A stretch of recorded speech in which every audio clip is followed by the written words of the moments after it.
Livro Mulheres do Secreto, de Viviane Martinello, editora Vida. Capítulo 3. Treinadas no secreto. Apesar de não serem confortáveis, é justamente em meio às nossas crises que podemos experimentar o poder de Deus. O secreto é um lugar de crescimento. Deus deseja nos treinar e nos amadurecer. Por isso, usará tudo ao nosso redor para nos transformar, até mesmo as crises. Apesar de não serem confortáveis, é justamente em meio às nossas crises que podemos experimentar o poder de Deus. Onde julgávamos ter apenas um deserto árido, um jardim começa a germinar e, com o tempo, a florescer. Só que isso não acontece à vista de todos, nem da noite para o dia. Todo esse processo passa pelo lugar secreto, no oculto. Ali somos moldadas pelas mãos do Criador. Como um oleiro que trabalha o barro, ele nos prepara, quebra a rigidez do nosso coração, Ezequiel 36:26, e esculpe em nós um caráter que reflete a imagem de Cristo.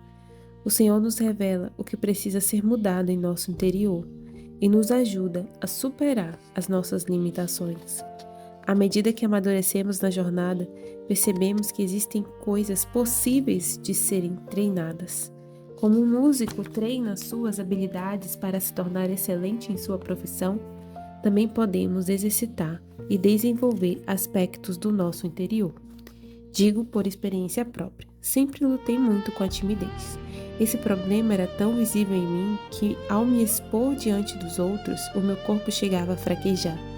Lembro que quando ainda era menina, cheguei a desmaiar antes de uma apresentação da escola por conta da ansiedade. Mas Deus, em sua bondade, preparou para mim um lar e um segundo campo de treinamento além do secreto, a igreja. Naquele ambiente fui forjada, até que a moça tímida e medrosa deu lugar à mulher que hoje se comunica sem medo. Compreendi que o projeto de Deus para a minha vida envolvia a comunicação, não o silêncio. Para isso, porém, o Senhor precisou derrubar, consertar e ampliar áreas do meu interior para redesenhar minha construção interna. Por outro lado, existem coisas que não podemos treinar, pois exigirão transformação. Certas áreas necessitam de uma transformação mais profunda. A falta de caráter não se treina, por exemplo. Não tem como treinar alguém a não mentir. A pessoa necessita de uma mudança interna, uma verdadeira metanoia, marcada por arrependimento. É por isso que o secreto é tão importante. Ele serve como refúgio, mas também como um ambiente em que a transformação acontecerá. Devemos permitir que Deus reconstrua e santifique o que está quebrado e manchado dentro de nós. Já nas outras áreas é necessário um treinamento, uma lapidação contínua.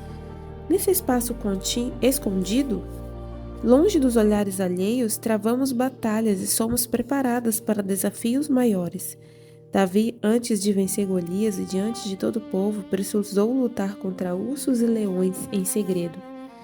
Ninguém o aplaudiu naquele pasto. Não havia plateia, apenas ele, Deus e o problema. Da mesma forma, também somos levadas a enfrentar batalhas que forjam a nossa essência, sem que outros vejam. É justamente nesses embates ocultos que nossa fidelidade é colocada à prova, e é ela que nos habilita a ocupar lugares maiores. Somos treinadas nas pequenas coisas para que sejamos prontas para lidar com o muito, como Cristo nos ensina na parábola do semeador. Muito bom, servo bom e fiel. Você foi fiel no pouco, e sobre o muito colocarei. Venha participar da alegria do seu Senhor.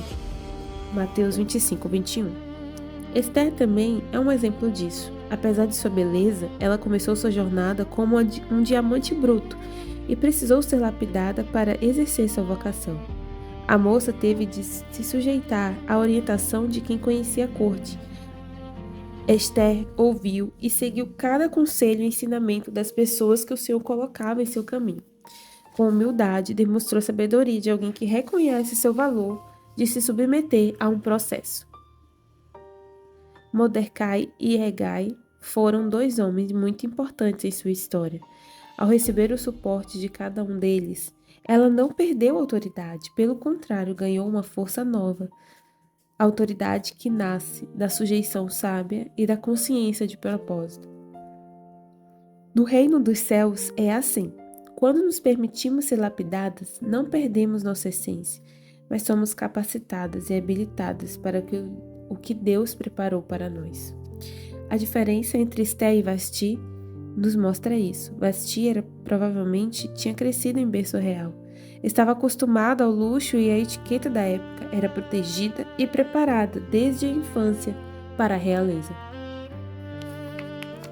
Esté, por sua vez, descobriu o palácio somente depois de uma infância marcada pela simplicidade.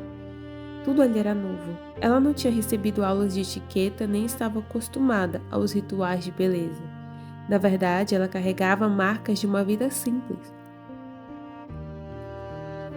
Antes de estar pronta para o trono, precisou passar por um cuidadoso processo de purificação e preparação, pois alguns hábitos tinham de ser transformados. Ao nos chamar para um novo tempo, Deus nos revela o que precisa ser deixado para trás e o que Ele deseja curar em nosso coração e que não condiz com um novo lugar para onde Ele quer nos conduzir. Esté trilhou esse caminho, tornou-se rainha e foi achada pronta para responder ao clamor do seu tempo. Ela estava no local certo, na hora certa, na posição certa e tinha sido preparada por Deus para cumprir seu chamado. Da mesma forma, a mulher que aceita ser lapidada transforma-se em pessoa estratégica que ocupa seu lugar com humildade e plena consciência do seu propósito, pronta para realizar a vontade de Deus no tempo apropriado. Diga sim ao treinamento. Como tenho compartilhado nas últimas páginas, o lugar secreto não é apenas um refúgio, mas um campo de treinamento, onde as raízes de uma vida com Deus são aprofundadas. Distante dos olhares, a nossa alma aprende a persistir e amadurecer. Mas esse processo não ocorre no piscar de olhos, e sim aos poucos, em etapas. Talvez no início você acredite que não será capaz de passar horas na presença do Senhor, sem se preocupar com o tempo. Isso não a impede de começar perseverando em oração e leitura bíblica por 15 minutos, por exemplo. Pouco a pouco você pode aumentar a quantidade de tempo e introduzir jejuns dentro das possibilidades da sua estação no momento. Numa metáfora simples, se você fosse convidada para correr uma maratona em 6 meses, com certeza não passaria os dias à toa, mas começaria um treino e aumentaria a intensidade bem devagar. Talvez escolhesse alternar entre caminhadas e corridas até o corpo ganhar força e resistência. Em nossa vida espiritual não é diferente. Temos de sair da zona de conforto, abandonar o que nos prende e dar um passo em direção a um relacionamento genuíno com o Pai. Não importa como você começa, apenas comece. E aos poucos vai aperfeiçoando.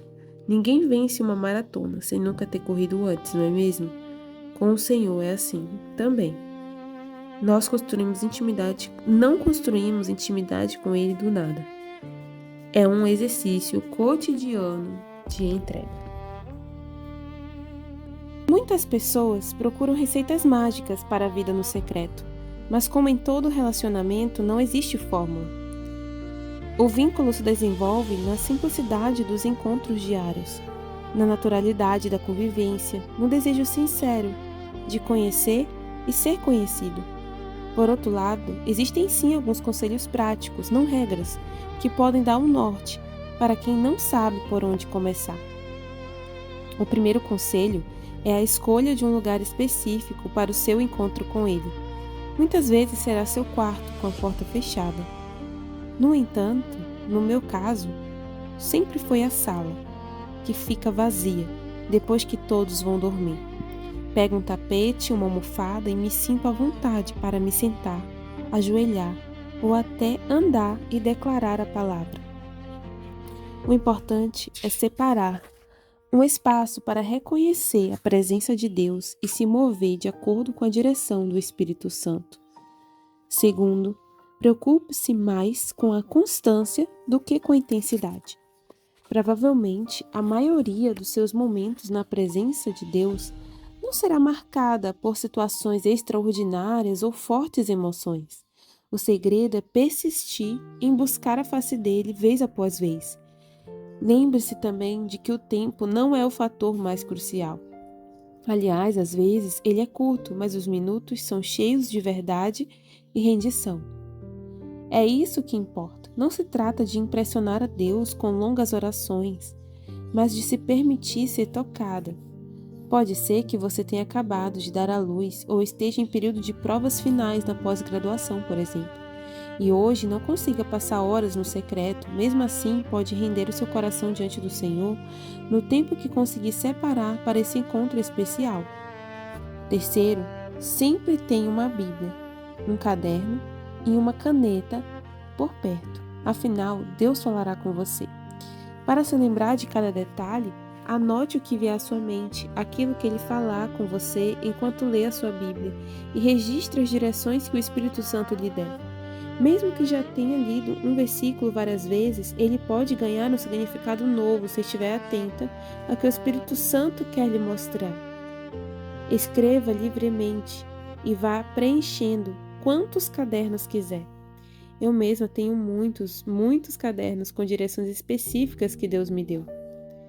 Isso é incrível para nos ajudar a pôr em prática aquilo que Ele nos ensina. Por último, aprenda a descansar na presença do Pai e a ouvir a voz dele. O lugar secreto não é apenas para despejarmos o que temos a dizer, mas para aquietarmos o nosso coração e ouvirmos o que Deus deseja falar. O silêncio é tão necessário quanto as palavras. No início, talvez dê a impressão de que o tempo esteja demorando para passar e que sua entrega é pequena. Contudo, como quem começa a praticar exercícios físicos, a resistência aumenta conforme a pessoa persiste. Com o tempo, esse momento a sós se torna mais natural e a tendência é ficarmos mais fortes, capazes de ir mais longe e percorrer distâncias maiores no relacionamento com Ele. Esse processo de desenvolvimento me lembra de quando comecei a correr. Na primeira semana de treino, mal conseguia completar 1 quilômetro sem parar. Em pouco tempo, já conseguia correr 2 quilômetros, depois 5. Persistindo no treinamento, 5 se tornaram pouco para mim. E foi aí que consegui me preparar para alcançar a marca dos 10. Muitas coisas em nossa vida demandarão treino. Temos de estar dispostas a nos submeter à jornada e perseverar, ainda que os primeiros passos não pareçam suficientes. Em algum momento, o que era difícil se tornará natural. Diante disso, convido você a refletir em algumas perguntas. Você tem sido fiel ao Senhor, mesmo quando não sente nada? Você tem sido persistente no secreto? Tem se submetido ao treinamento de Deus no secreto ou resistido a Ele? Não compare sua vida espiritual com a de outras pessoas. Entregue o seu melhor para o Senhor e peça que Ele ajude você a perseverar e se aperfeiçoar nessa linda jornada com Ele. Deus tem algo único reservado para você. Ele deseja falar com você, curar o seu coração, revelar-se, ouvi-la e construir um relacionamento que seja só de vocês. Foque no secreto. Comece. Permaneça.